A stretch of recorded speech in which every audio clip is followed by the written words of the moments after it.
We've got we're waiting for a few more people in the waiting room. Bear with us just a second.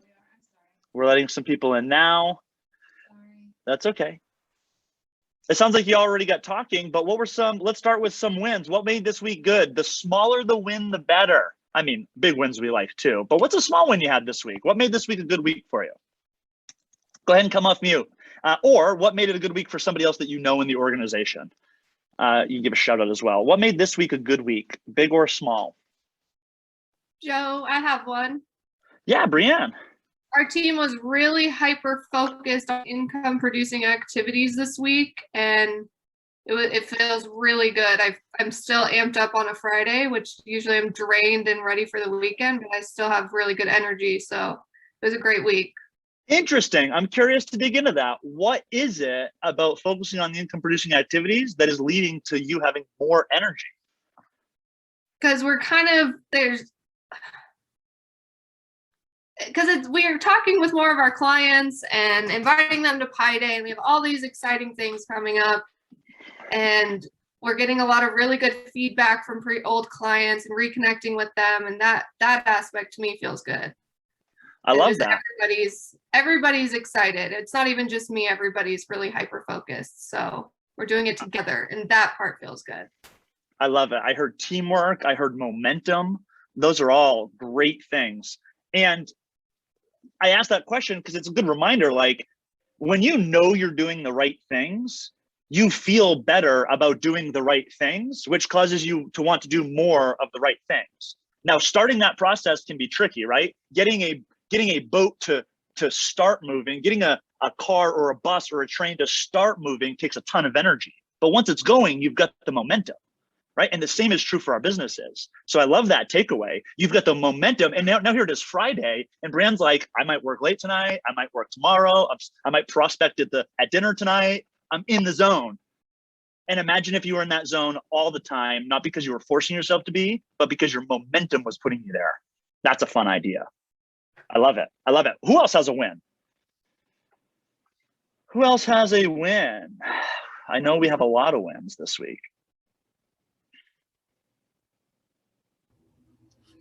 I have one. Brandy, yeah. I had a listing hit the market and go under contract in like 24 hours. I didn't want to do it Tuesday. I never list on a Tuesday. The seller wanted me to, and we still got several showings and like several offers. Congratulations, 24 hours. So the market's strong. What you're doing is obviously correct. Am I fair in saying that you helped your seller correctly position the price of the home that led to this result? Absolutely. I had to fight him on price, of course, but listen, so he see the value. Are they happy with the guidance you gave them, having gone under contract within 24 hours? Yes, absolutely. Probably fair to say so, right? Right. I love it. That's fantastic. Good for you. Who else? Who else has a win? Who else has a bit? And again, I encourage you to think small. It doesn't have to be a production win. What did you do right this week that gives you momentum, that gives you hope that next week's going to be even better?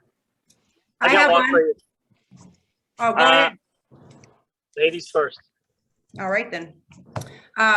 So I got a price change, a price reduction. Excellent. So these people were like out of the world overpriced, and they would not come down whatsoever. And we've been on the market since April with 3 showings. 3 showings since April. Wow. So what does that tell us the market is telling us about the price of this home? Like John Paul says, your home either sucks or the price is too high. Right. Your home sucks or the price. Yeah, right.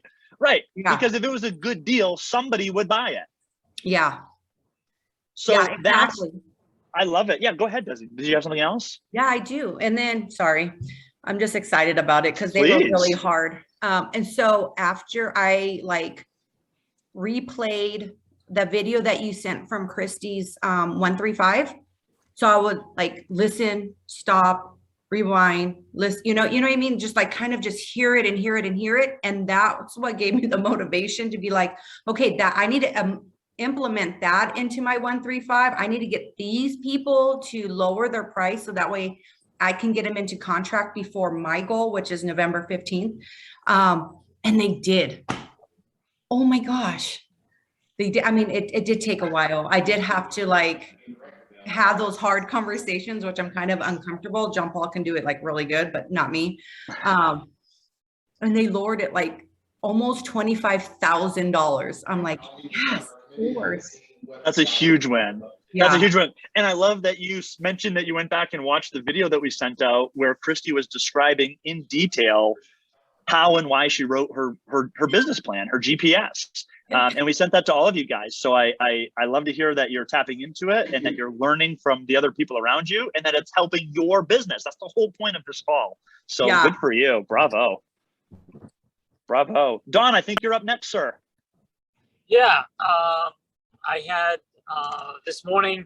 I didn't really want to go door knock, but I was finishing up one neighborhood with just 2 doors, so I went because I wanted to give them some information. They were both home. One of them talked to me for about half an hour, and then I'm thinking, well, it's kind of getting close to the call. Maybe I'll just bail it, because I had to go to a different subdivision, right? So I talked myself into going to the next subdivision over, right?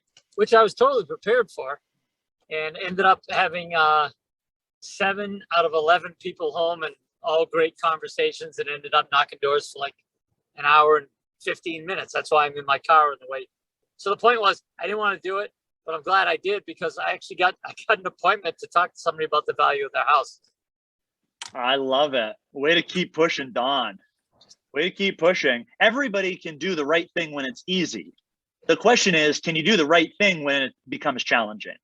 When you're tired or hungry or your feet hurt or it's hot outside, or if you're in Alaska, cold outside, right? Everybody can do what's right when it's easy. Can you continue doing what's right when it becomes challenging? Patrick, over to you. I just think it's fascinating. If you think back to when, for those of us who were in sports as kids, the best practices didn't happen on the clear days where everything was perfect.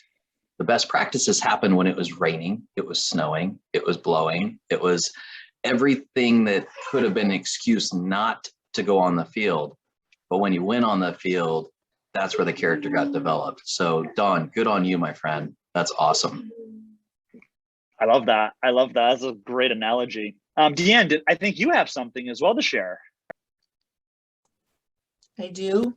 Remind me. I just finished I just did a pre-signing.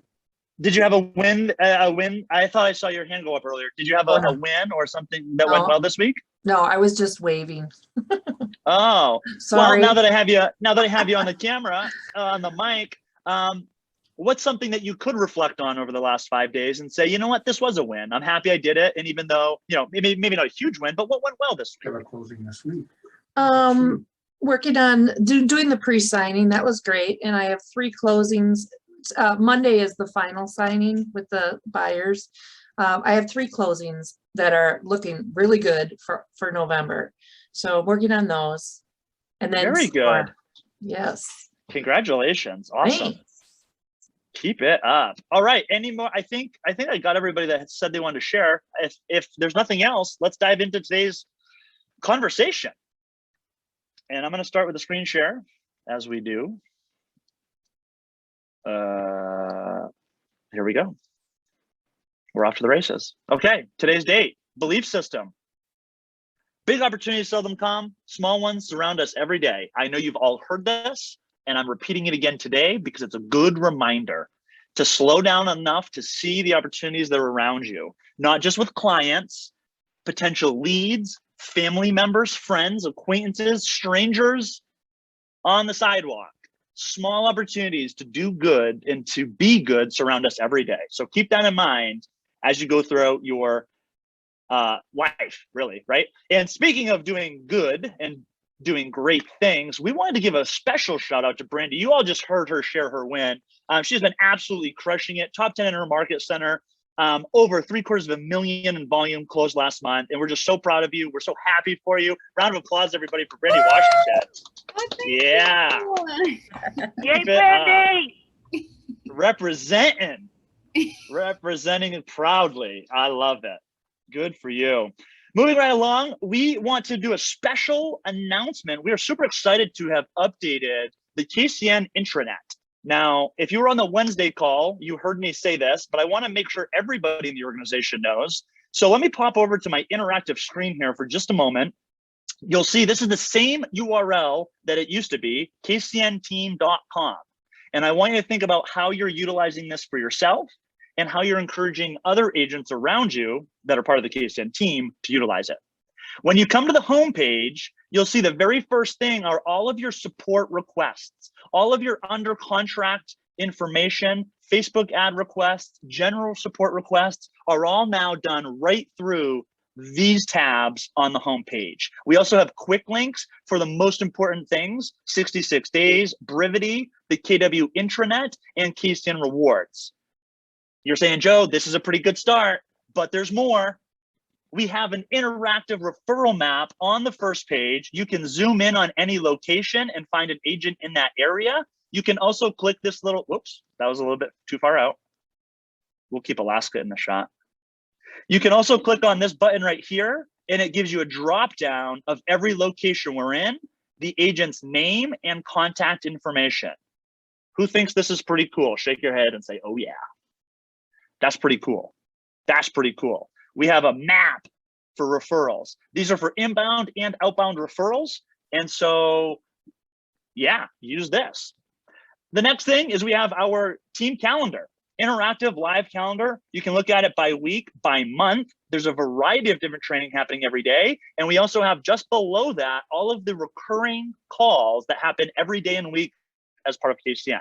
Monday, Tuesday, Wednesday, Thursday, Friday. There's a lot of training opportunities. There's a lot of coaching opportunities. So make sure you're clear with the priorities that you should be focused on and that you're showing up to your time blocks. We have all of our playbooks neatly organized as always in order by lead generation, then down into events and eventually leadership. We want to give you the step-by-step guide to the extent possible. We have a variety of tools for both buyers and sellers that you can download right here, and we will be adding more tools over time.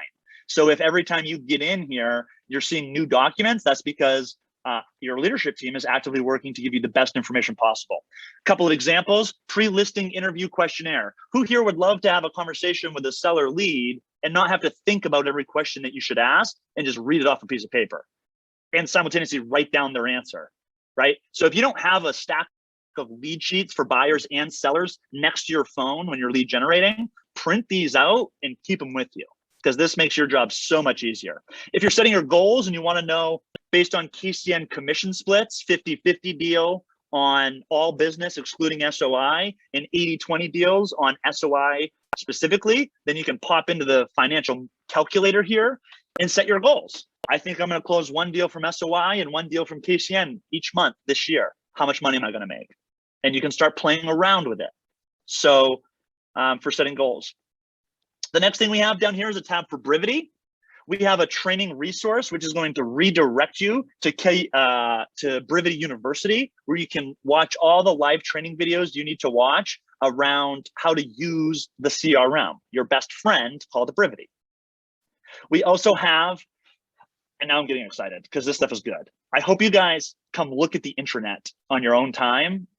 But the reason I'm going in detail because I want you to see all the cool stuff we have for you.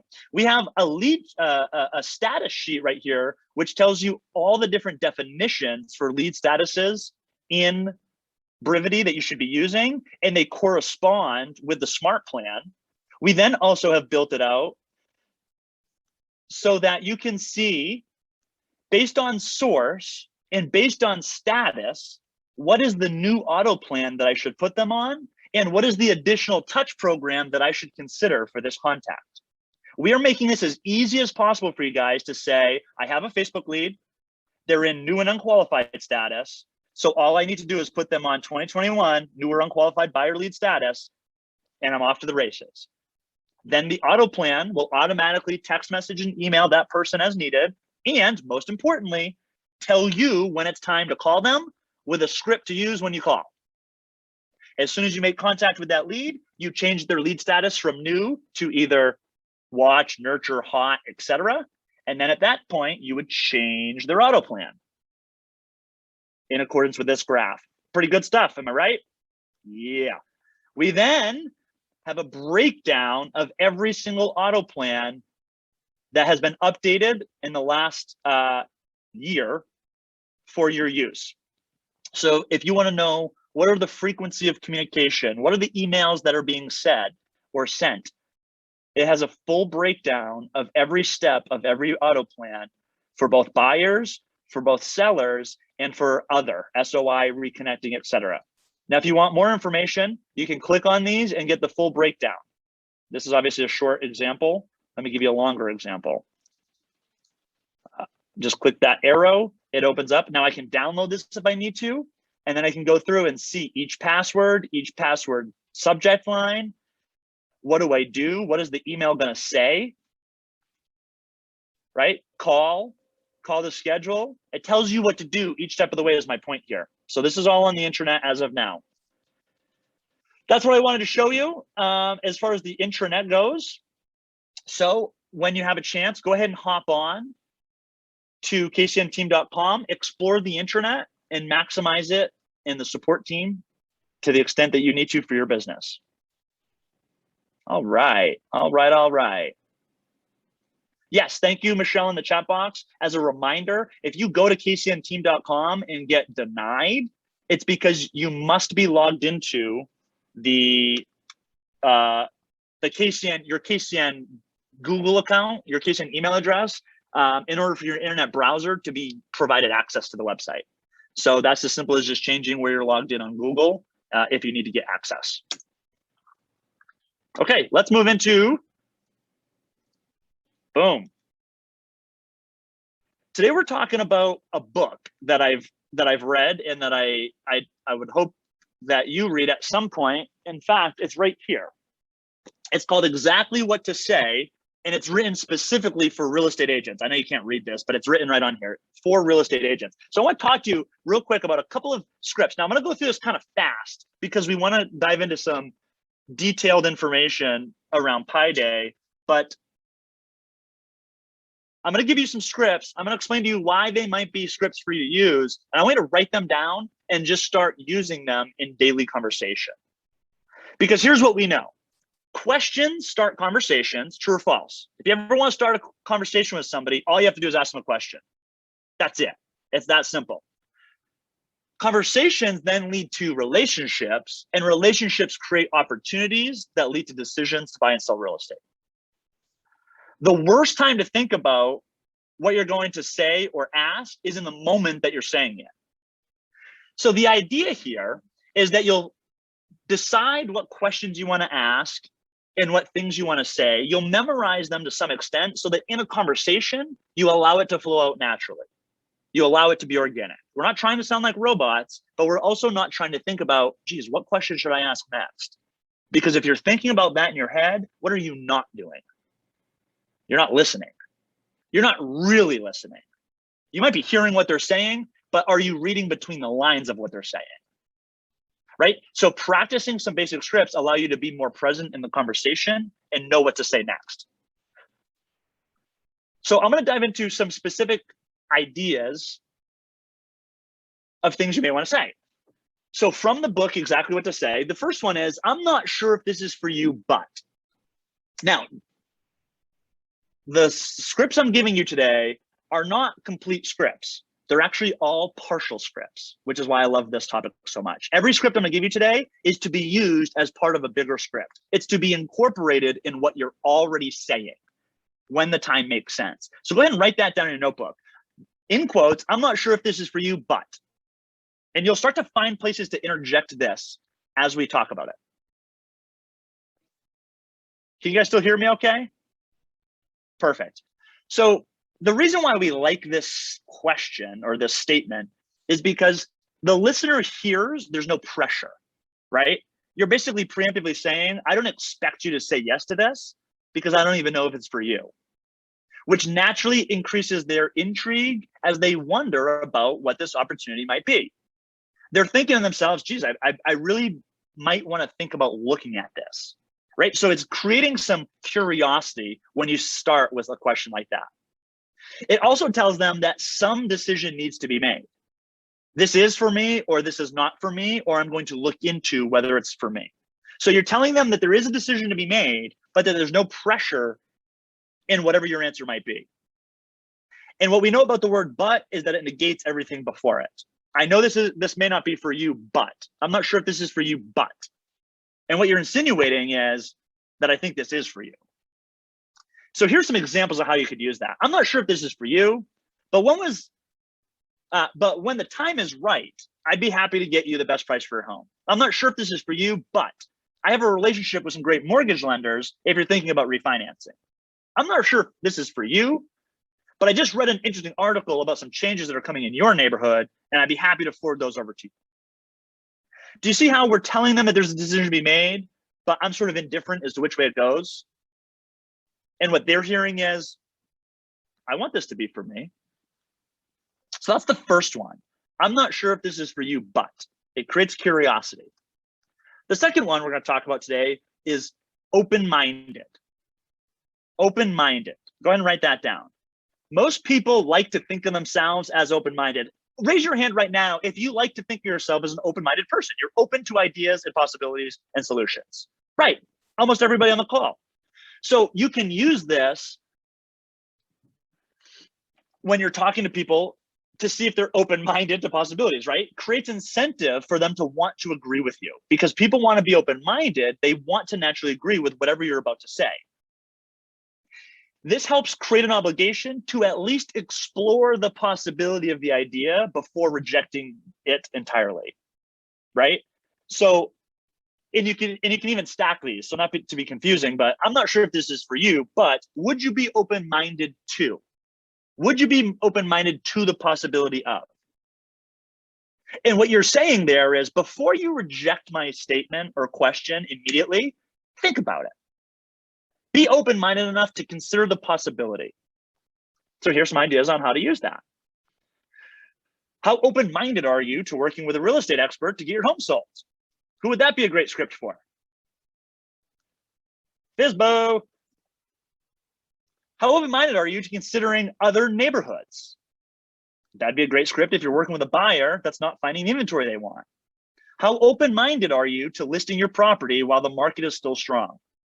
Do you see how it's sort of also a no pressure situation, but they're at least thinking about the possibility before they reject it? And then I put this last one here. How open-minded are you to at least trying ... Fill in the blank with whatever you want there, with whatever makes sense in the scenario that you find yourself in with a client. This is such a better way to ask a question than, can we do this? Will you do that? Hey, would you be open-minded to the idea of? It's a much softer approach. Moving right along, because I've got a few more to get through. Opening fact question. So this is when you start with a polite opening, you state a mutually agreed upon fact, something that they could not dispute, and then you ask an easy to answer question. The idea here is to avoid clunky opening conversations and to sort of start the conversation with a position of confidence. So an example of that might be, hey, this is Joe calling from Keller Williams Arizona Realty. Good afternoon. Polite opening, done. You recently showed some interest in 123 Main Street. Maybe they clicked on my Facebook lead. That is a mutually agreed upon fact. They did it. What did you like about that property? Easy to answer question. And this is like a super elementary script to some extent, right? Because we've all seen this script with like call signs, right? Hey, thanks for expressing interest in 123 Main Street. What did you like about that property? Are you only interested in the Scottsdale area, or are you open-minded to other neighborhoods? You see how I'm using these?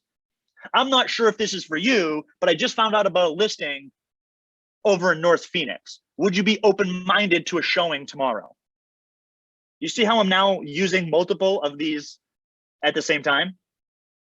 Here's another example of an opening fact question. Hey, this is Joe from Keller Williams Arizona Realty. Opening. I noticed you were looking to sell your property. Is it still available? Again, a super basic example of how you might call a for sale by owner. A polite opening followed by a mutually agreed upon fact, followed by a simple question to answer. These strategies are designed, if you're wondering why are we going over these, we all use the English language as our primary source of communication. But would you agree that some of us are far more effective at what we do than others? Well, geez, I'm saying all the same things, I'm doing all the same things. I would challenge you. Are you actually saying the same things? Well, yeah, I'm telling them how great the market is. Okay. You're talking about the same thing, but words matter.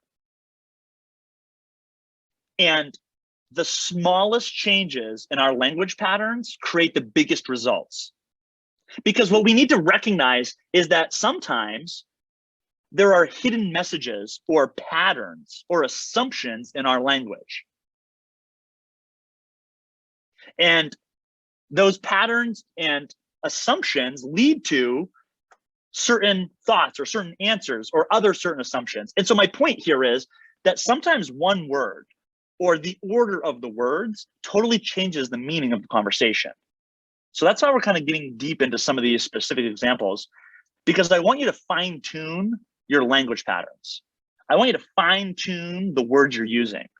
Even if you're doing well, even if you're closing 10 deals a month, how many deals did you miss because you weren't listening intently enough, or you weren't using the right language, or you reiterated something back to somebody in a different way than they said it? So they didn't feel understood, they didn't feel heard, right? We talk about mirroring and matching language patterns. So not only just mirroring and matching their tone, volume, speed, but when they describe to me the type of home they want to buy, then I'm going to use those same adjectives when I describe the home back to them. I'm getting kind of off topic here, but not really off topic, but off the slideshow. So let's go back to it. Here's the next one. How important is it? This says that real estate transactions typically require some level of compromise. Is that fair to say, especially if you're a buyer in this market? Yeah, of course it is. So what you want to do with this question is quantify their responses. Quantify means to add some number to it, some sort of measuring metric. Use their reasons, not your own, when giving guidance. So you're going to solicit this information so that you can use the same terms back to them later. And one way to do that would be on a scale of 1 to 10, right? On a scale of 1 to 10, how important is it that there's a pool in the backyard? On a scale of 1 to 10, how important is it that it's not near a busy road? How important to you is it that it's in that particular school district? Are you open-minded to a different school district?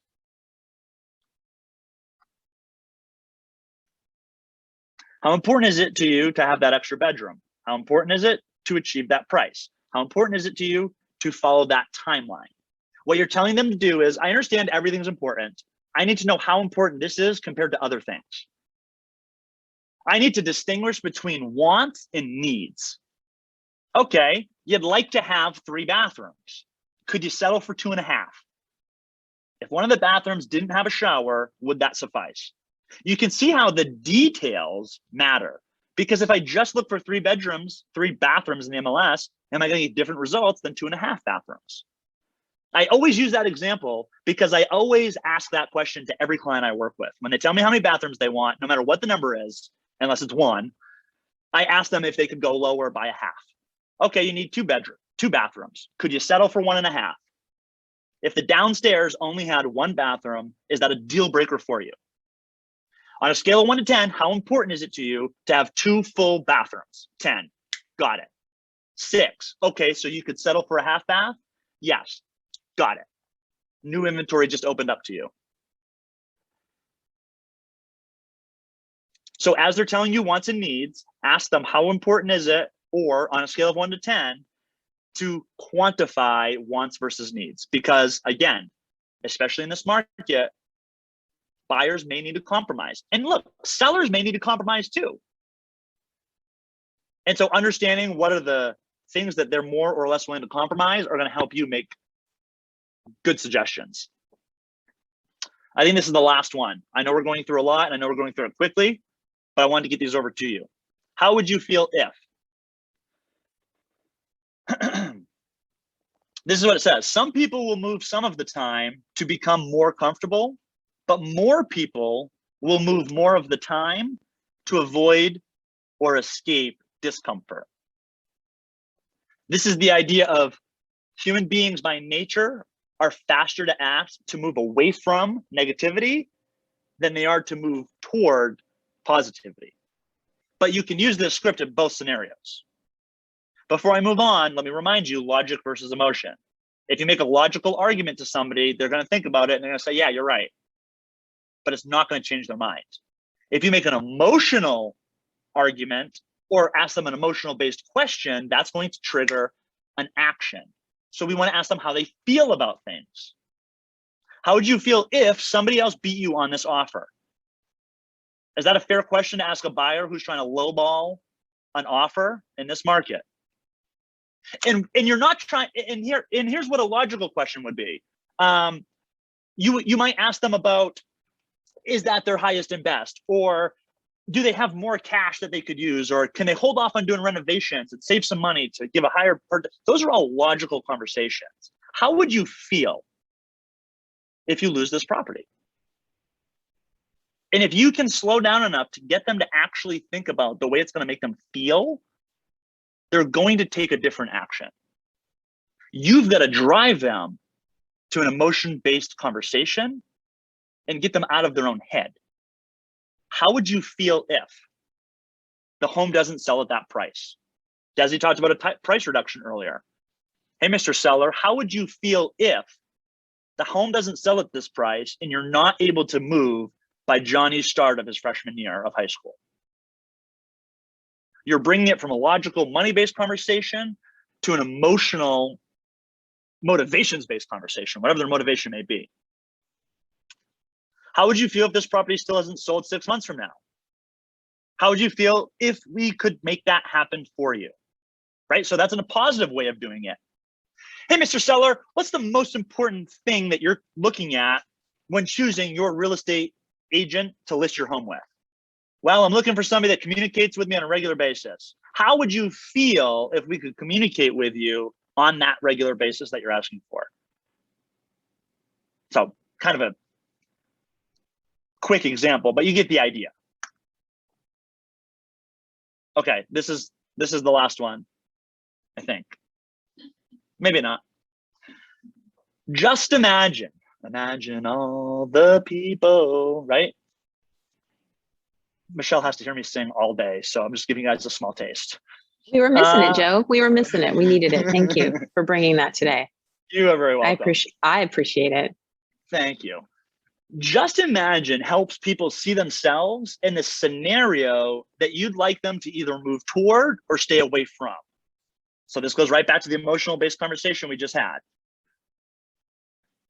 This goes from a conscious decision, to become reality. You must first imagine yourself doing it. So every decision we make in our heads, we very quickly see ourselves performing some activity or doing some task or achieving some result. We want the subconscious brain opens to the idea of imaging, right? It says opens the image viewer, right? You start to imagine pictures and ideas when you ask this type of question. So just imagine how it will look or how it will feel or how life will be when. Just imagine getting this home sold and moving to Kentucky on time. Just imagine blah, blah, blah, fill in the blank. The look on your kids' faces when. Just imagine what you're going to feel like when your buyer walks into this house and sees, right? That's a great script for getting them to stage their property or to clean up their junk, right? To have a professional cleaner come in and declutter the property. So you can see how there's a ton of practical applications to a lot of these things in your daily conversations. All right, we're gonna take just a quick break because I know I've been talking for 30 minutes straight and y'all need a break. What are a couple of takeaways, ahas? What did we hear? What do we want to use? What are we already using that's working? How can we improve our current dialogue using some of these concepts? I want to hear from you for just a couple of minutes. The thing I love most about everything you just said, Joe, is it's questions. questions, questions, questions. And I just think we all need to slow down and ask more questions. Yes. Just ask Yeah. more questions. And it was just like you said, create questions, start conversation. And let me tell you, I'm going to just piggyback off that, Sheena, because I 100% agree. If you're anything like me, when I got started in real estate, I wanted to prove to everybody how smart I was. I had been studying, I had been practicing, I had been learning the market data, and I wanted to share it with people because I wanted them to know that I've been trying really hard and I know what I'm talking about. I can help you. And what I realized was people don't care how much you know. They assume you know it as a professional. What they want to know is that you give a crap about them and not just a commission check. And when you ask questions, you keep the conversation focused on them. You don't even have to 100%. prove how smart you are. You don't even 100%. have to. No, You if just they have know to. that you care, they don't care what you know. Like, and it's the Maxwell saying, people don't care what you know until they know that you care. But the truth is, if they feel like you care about them and you're invested in them, like you say, they assume you know. They don't even ask the question, do you know what you're doing? They don't care. Yeah, right, right. You do not have to be the smartest person in the room. No. You can ask them questions to set them up for T-ball answers and commend them when they get it right. Oh my God, John, you're absolutely right. Make Right. them feel like the smartest person in the room. Right. But the truth Because is, what does that create? It creates an emotional response in them of, oh my God, I like this guy. I feel good when I'm with Joe. I feel smart when I'm with Right. Joe. Joe cares about me because he's asking detailed questions and reiterating back to me what he hears. I don't even need to tell them anything to earn their trust in business. And the other truth is there's going to be a time in a transaction when you do have to tell people what to do, right? There's going to be a time when negotiation comes in. You're going to have to say, look, Joe, like, this is why you've hired me, to tell you what you need to hear. And I'm telling you, this is the answer. You don't get to do that unless you buy that grace through asking a lot of questions and building that rapport and that relationship. That alone will buy you the grace to tell them what they need to hear when they need to hear it. Yeah, so good. So true. By the grace. I love that. Who else has a takeaway, a thought, maybe a question about how to integrate some of these? I got a takeaway. I also like the fact about asking those questions about painful questions. How's it going to make you feel? I've been trying to do that a lot with, I've been trying to tackle for sale by owners. So I always bring that up to them, like, how are you going to feel if you don't sell your house? How are you going to feel if an agent doesn't bring in a buyer to you? And it seems to be working right now. I think since I started this, I don't know, several weeks ago, I think I'm on my fourth or fifth for sale by owner that I've taken over. So when you say on your fourth or fifth, what you mean, fourth or fifth listing taken from FSBO? Right. Ladies and gentlemen, JP John Pasua. Paul's not trying a damn thing. Like, John Paul's crushing it. We'll be closing on his first one next week. Right? Right? Right? You know what, JP? We may have to very well dive into a segment around FSBOs because for the last 2 years, we haven't talked much about FSBOs, but 5 in a couple of weeks, clearly you're doing something that's working. I see a lot of head shaking. Who wants JP to dive into some FSBO content with us in the coming weeks? We're going to make that happen. Thanks for volunteering your time, JP. We appreciate your knowledge. Yeah, because I just think when I call these people up, right? I mean, for one, everyone I talk to, they just feel that they know everything about real estate. Now, us being agents, we know a lot about real estate, and there's times where we feel we don't know enough. So these people don't know anything, but they feel they do, So I just like to bring in this pain at them and, just ask a bunch of questions that's kind of hurtful to them and be like, man, you're right. I do need you, well, hey. But, like I said, what I started doing was, instead of, when agents call these for sale by owners up, right away, they're trying to get their listing, right? I mean, that's what they feel. A lot of times that's the conversation that they have. And what I'm doing is I just schedule an appointment saying, hey, I know everything that's on the MLS. I'm a real estate agent. I don't know what's being sold outside of there by for sale by owners. Can I do a preview of your home? And that's how I started off. I just want to get in their house.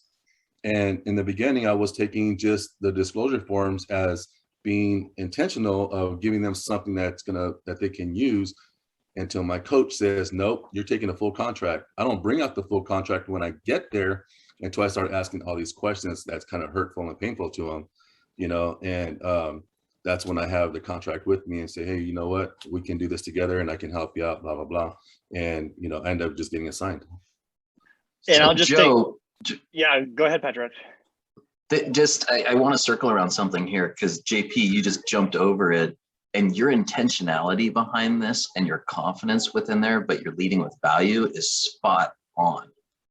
That's how you build out a FSBO business, like all day long. And not only that, it doesn't matter what the market does.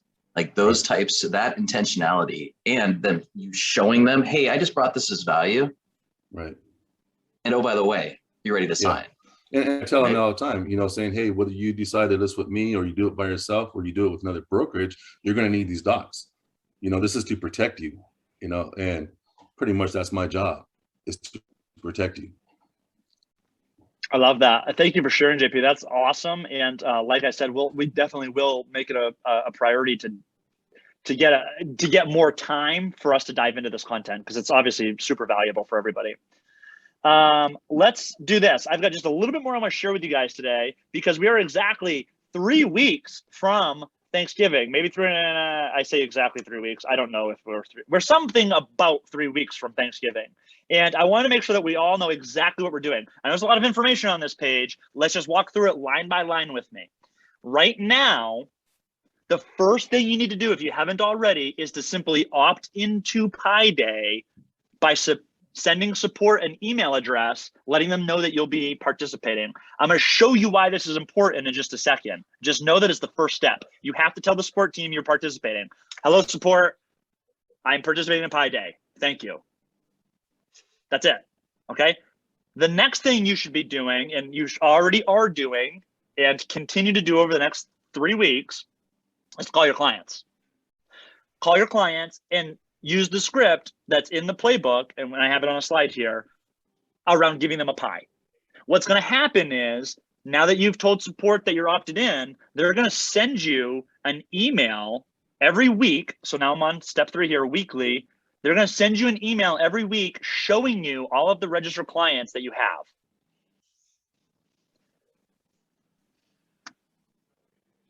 Let me take a break from this slide for just a second and show you how the registration process works. So when you're talking to your clients, you can send them to either one of 2 websites. You're saying, Joe, why do we have 2 websites? Because we've got options, people. We've got options. So you can send them to kristencole.com. You can see up here the URL, kristencole.com, and it literally says, click here to get your free pie. They click here, and it's going to redirect them to a form. They fill out their email address. They fill out their personal information and what kind of pie they want. We also prompt them with an information about whether or not they plan on buying and selling. And then this information gets passed over to the support team. The support team then puts that on your client roster for the week. They can also go to lifestylehomesworldwide.com. You can see as soon as I get here, there's a big giant pie. Click here for your pie, and it redirects them to the same page. So whichever website you use of KCN's, it's going to go to this. I think it's called what is this? A form, incognito form? Doesn't matter. Google form, right? And then we're going to get all the information for a client. So going back to the slideshow then, you make the call.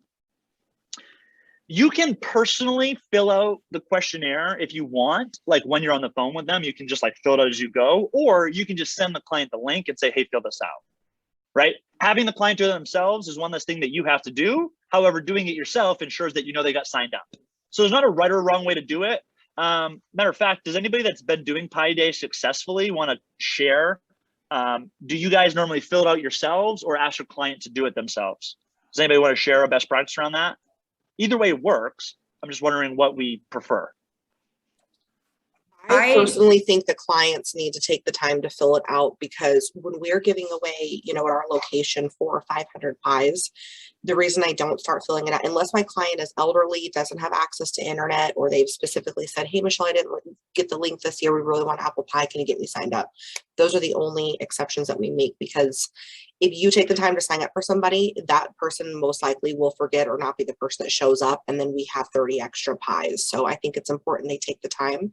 And then we also gather their updated information in case anything has changed, so we can keep our database up to date. Also, it gives them an opportunity to let us know if they're buying or selling. So I strongly encourage the clients just to sign up themselves.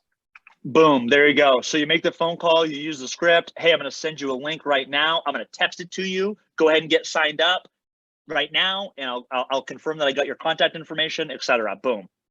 Now, the other thing that support's going to do for you during this process is create marketing emails and social media posts around Pi Day. And I'm going to show you exactly what those look like in just a second. Now, as we draw closer, we'll remind you in 2 weeks, but just so you know, we're going to start increasing the frequency of the posting of those emails and Facebook posts. And then what will happen is between seven, I would say at least a week prior to the actual event, you'll order your pies. So you'll go to Costco, you'll order your pies, however many apple, however many pumpkin. You'll save your receipts because that's how KCN's going to pay for your pies. And then the support team will send each participating agent, that's you, the Pi Day entry form and the Pi Day labels. The week of the event, you'll use that information. You'll do reminder calls to your clients. And I want to ask you about best practices around that as well. Maybe Michelle, you can answer this as well. Do you call everybody to remind them? Do you text them? Do you have a specific strategy around this? Everybody that has signed up, what we do usually within 3 days of Pi Day, we actually try to do it like within 2 days. So you can remind someone 3 days before, and then all of a sudden Pi Day comes around and they forgot to get their pie. So we take all of our registrants and we call them within usually 48 hours. And we as a team, we just each take a list of like 75 and we buckle down and we send out those confirmations calls. We call them and we text them. Hey, just want to confirm you're picking up your apple pie. We look forward to seeing you, on Tuesday at 1 o'clock or whatever the times are. This is such an important step because you want to obviously reduce the amount of no-shows. And guys, the reason why we do events like this is because we want you to have an excuse to communicate with them on a regular basis. That's the whole point. So if you're saying, well, Joe, I just talked to them 2 weeks ago to sign up, they remember. Even if you know they remember, that's not the point. The point is to have another conversation with them, because when you're on the phone with them, you bring up another personal fact or idea. The conversation is the relationship. The relationship builds the trust for them to choose you. So you have to have more conversations with them. So what I want you to do right now is go look at when you're going to be doing your Pi Day, the exact day you're going to be doing it. And then 2 or 3 days before that, block time for you to make follow-up phone calls. Block it in your calendar now so you don't accidentally schedule something during that block, so you can make sure you get all your calls made. Proactive scheduling. So this is what is this social media or Facebook? This is the email that's going to come out from Brivity only to the people that signed up for Pi Day. Is that right? Only the people that signed up? The participating clients are going to get this. Happy Thanksgiving, blah, blah, blah. We also have this social media post that the support team created as well. So you can post this on your social media as often as you like and promote the actual event itself. Here's the quick opt-in step. support@thechrisnicolenetwork.com. Do it today. If you haven't already done this, it needs to get done today. If you haven't already told support that you're participating, it needs to get done today. So as soon as the call is over, email support, I'm participating in Pi Day. That's important because I actually didn't show you, I meant to. But on the sign-up sheet, they're only gonna pick the locations of the people participating. So if you don't see your location right here, right now, then the support team does not know you're participating. So if you don't see your location, email them today. Because when your clients go to this link and don't see your location, they're not gonna know what to do. Or they're gonna pick some different location. And then and then it's gonna get all jumbled and confusing, right? So there you go. Those are the locations that we're currently aware of. Calling the script, it's literally this simple. Hey, John, this is Joe over at Keller Williams, Realty or whatever, or hey, John, nice to catch up because I've known you for 10 years. I don't have to tell you I'm with Keller Williams Realty.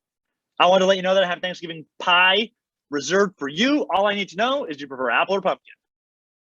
I like this script because you're not really giving them a script. You're not really asking them if they want a free handout. You're saying, I have it for you. Which flavor do you prefer? You're getting the pie. Which flavor do you prefer? It's an assumptive close. This is an example of an assumptive close. All I need to know is, do you prefer apple or pumpkin? That's a question that they can answer because it's easy. And then just imagine how it'll feel when you're eating that warm apple pie on Thanksgiving Day. Tie it all together.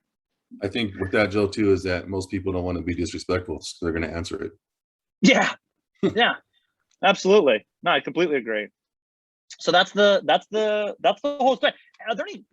I wanted to do this today to make sure that everybody understood the process of Pi Day. You make your phone calls. You invite your clients to participate by asking them which pie they prefer. They fill out the form on one of the two websites. Support team sends you a list of everybody that signed up. You order your pies. You save your receipt. You make reminder phone calls. They come into the office, and then you give them the pie. I'm not going to get deep into it today, but as we draw closer, we're going to talk about the actual conversation and intentionality more in detail around how to get referrals. Sorry, Joe, I do have a quick question. Go ahead, Joe. Last week I gave my support, my clients and through my CRM. I thought all this was going through CRM, but then they sent me something saying they need my Facebook credentials. So I guess that was my question. I saw the Facebook, what you just showed today, but if I don't have my Facebook credentials, when they still send out these emails through my CRM, because they have those templates for the Thanksgiving pies, I thought that's what they would do first, or no? Emails will go through the CRM. They ask for your credentials because they were going to help post the actual Pi Day post on your account. If you don't want them to do that, Jill, just say, hey, just email me the template and I will post it myself. Okay, because they just said, hey, I need your Facebook credentials to get started, because I haven't seen any Pi emails to my CRM. So I'm thinking, okay, I think I'm a little bit behind, but I can do my credentials. I just thought they were sending out through my CRM first. And then my other question is so I don't actually have to go down to the marketplace. If I have people on the west side, I can go to any Costco out here and actually kind of deliver my pies, go through that way to get my referrals too. Is that correct? You can choose where you pick up the pies. What most people do is have the clients come to them. Okay. So you would set up either in the market center or office, and then you would say, hey, everybody, come pick up your pie on Wednesday between 12 noon and 3 p.m. Am I on the right track with that, Michelle, as far as they come to you to pick up the pie? And there might be a couple exceptions of where you might want to deliver a pie, again, to somebody, elderly or disabled or for whatever reason doesn't have a vehicle, but it would be far more time consuming for you to drive around than to just have everybody come meet you at the office. No, I get that. I only have so many clients. That's what I was asking. And then another agent said, well, I personally delivered them because because of his referrals and stuff. So that's what I was getting the question. Gotcha. All right. Thank you so much. This helps. This slide definitely helps. I was getting kind of like, I think no, this is perfect. Thank you. Very welcome. One other thing that I had thought about for this year, Joe, just to kind of capitalize on Pi Day, and one thing we are really good to talk about is we're giving away a pie, but for certain locations, we also don't want to forget that if you're doing a food drive or donation for the food bank, I tend to be very guilty of forgetting to kind of remind people not only are giving away these pies, but we're also having a food donation. So if you bring in, a couple canned goods, it would be greatly appreciated, because we try to win and compete to get as many donations for the food bank as possible. But the other thing that I thought of this year, I went on Amazon and I had looked up ornaments, like 2021 key ornaments, and you can buy in bulk these cute little wooden ones, something nice and simple. And I'm thinking about securing a good chunk of 40 of those or so when my clients can come in, I can also say, hey, I also and attach it to their pie for them. I love it. I'm glad you brought that up. I love that you guys do that. I love that it's an additional focus. If you have the bandwidth to take on a food drive, and if you have a charity or some cause that's important and meaningful to you, you can absolutely double down on this event the way that Michelle just described. So that was a great add-on. It's 12:55 in Arizona. So before we wrap up, are there any last minute questions or anything we can clarify around anything at all? I just have a quick question. Christy and Michelle, I know you guys run like a awesome Pi Day. When you guys are calling and asking the flavor, but then you're going to turn around and send them a link anyways, that includes all that referral question stuff. Do you pop in a one-liner while you have them on the phone? Hey, if you can think of anyone, blah, blah, blah, let me know. And then shoot them a link where then they fill out the form. I simply ask, hey, it's that time of year. I'm going to send you a link to get registered for Pie Day. We give away those huge Costco apple or pumpkin pies. So get registered, select which one you want. And also we're running a great referral drive. So we'll have a great gift for you when you bring us in a referral. Who do you know in the next year that's going to have a real estate need that we can help? If they can't think of anyone, I go, it's okay. I wanted to remind you early. So between now and then you can bring in that name and we'll have a nice referral gift for you here. So I ask directly. And then if they can't think of anyone on the spot, I tell them you have time to bring that into us. And then they actually then do feel obligated and they do a great job bringing in, here's my stack of referrals for you. Thanks. So essentially it's a layered approach. The call, the form, you see them. Okay. Thanks. Awesome. I appreciate your time today, guys. I am sending you all an email right now with an exactly what to say cheat sheet fully developed for your implementation. So be looking for that. Have a great Friday and we will see everybody next week. Bye-bye.